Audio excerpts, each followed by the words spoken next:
You know, one of the hardest things about Call of Duty advancing as a game is that when it comes to the cheats that are being used in Call of Duty, such as wall hacks and aimbots, and how it's, being easier and easier to hide these things on stream, where essentially every cheat provider has found a way to circumvent all of these recording programs and all these streaming programs for it to hide the cheats. Like when you look at Twitch Studios, TikTok Studios, OBS, Streamlabs, none of these recording softwares back then, certain ones could only be used when it comes to running cheats. Now, almost every recording program, they'll be able to hide the cheats on there. So with that being said, it's very hard for people who want to determine if another player is cheating or if a streamer or content creator is cheating simply by just watching their stream, because at this point in time, there is no way the program is going to mess up and somehow have their walls or aimbot glitch on stream where the viewer would be able to see it. But sometimes there are other ways in which a player can expose themselves for using wall hacks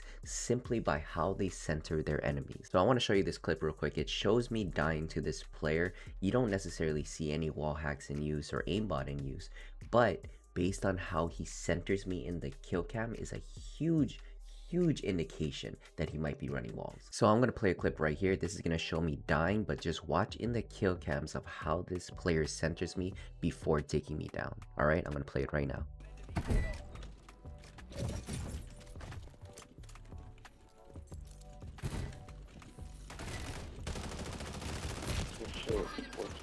Fresh account, fuck.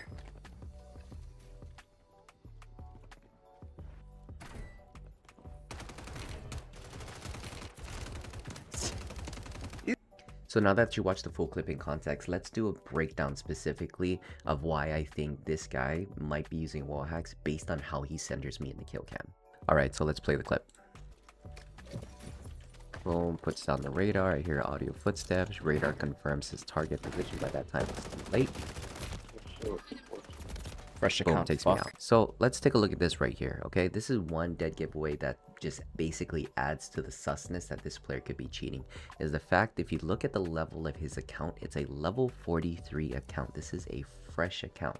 Now, assuming, right, when you look at a level 43 or somebody that is sub level 100 just because of how long the game's been out, right, you would like to assume that this player is just essentially a new player coming to the scene. He's never played Call of Duty before, right? But most times when you see low-level accounts like this and they are moving, yeah, I guess you can give away the fact that maybe it might be beginner's luck, maybe he could be a natural at it, but more often than not, I'm talking about majority of the cases, beginners do not move like this.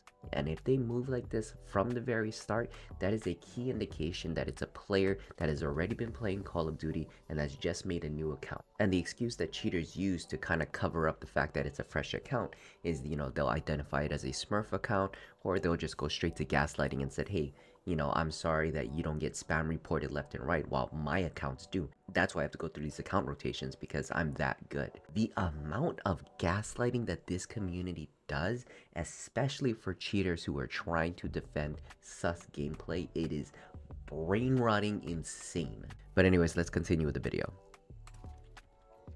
So boom, right here, if you are actually centering, if you have an indication, because I can't tell if you already knew I was there. There's the recording that I have, I don't have enough information to tell whether if he knew or didn't know that I was already in the building. So I can't claim that, oh, he didn't know and he just suddenly knew that I was in there. No, there is a possibility that he might have known.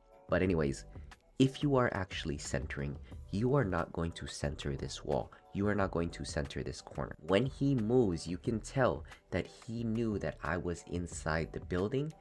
The only way I can probably defend this is that he might have thought that I've been coming around the building, right? If I was coming around the building on the left-hand side, yes, that this could be essentially a way to center, but even then, I'd be centering that left corner in which I would normally turn. Right? You're not going to center directly in the middle. There is no point to that. There is no actual function to that. But let's continue with the video. Okay, now watch it, the second part right here. It's going to be real fast. Ready? Boom. So the fact that he's angling through this door, right? If he didn't know where my actual position was, he wouldn't have been looking at this door like this. So if I was this guy and I didn't know where that enemy player was positioned inside the building, I would not have approached this door at this angle, because it wouldn't make sense. Because the moment I try to open this door, I'm going to be lit up by 3 different angles.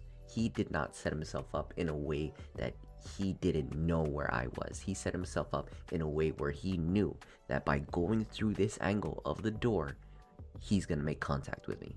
So check this out. Boom.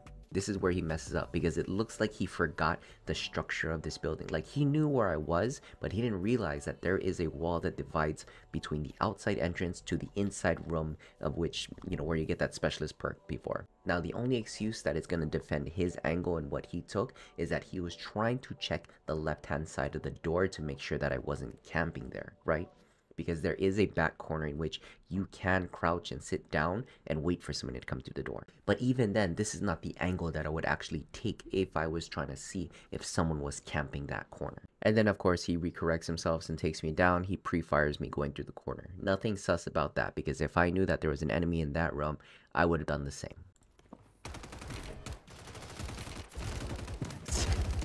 You see? So this is another thing that I wanted to bring up, is that for every sus action that you see a player do, more often than not, there's always going to be a reasoning that will cover that action.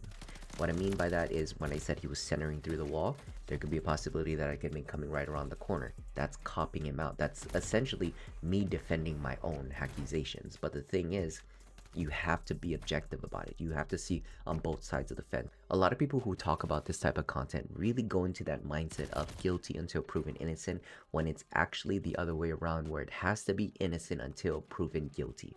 When you have this mindset, you are essentially fighting for that sus player. Like, I want to find evidence to prove that you're legit, because I don't have enough proof to automatically assume that you're cheating. Just as bad as the amount of cheaters that are in the Call of Duty scene, what makes the Call of Duty scene even worse is players who are just accusing left and right without proper evidence, without proper research. Because coming in with this mindset of blaming players left and right isn't any better than Call of Duty players that are hacking in the scene.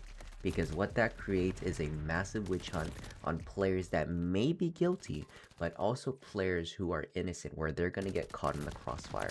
Especially for that 1% of players who are actually good, who are more naturally better than most players. And now that becomes a big issue entirely, because people are no longer being objective when it comes to accusations. But what do you guys think? Let me know in the comments below. Alright, take care guys.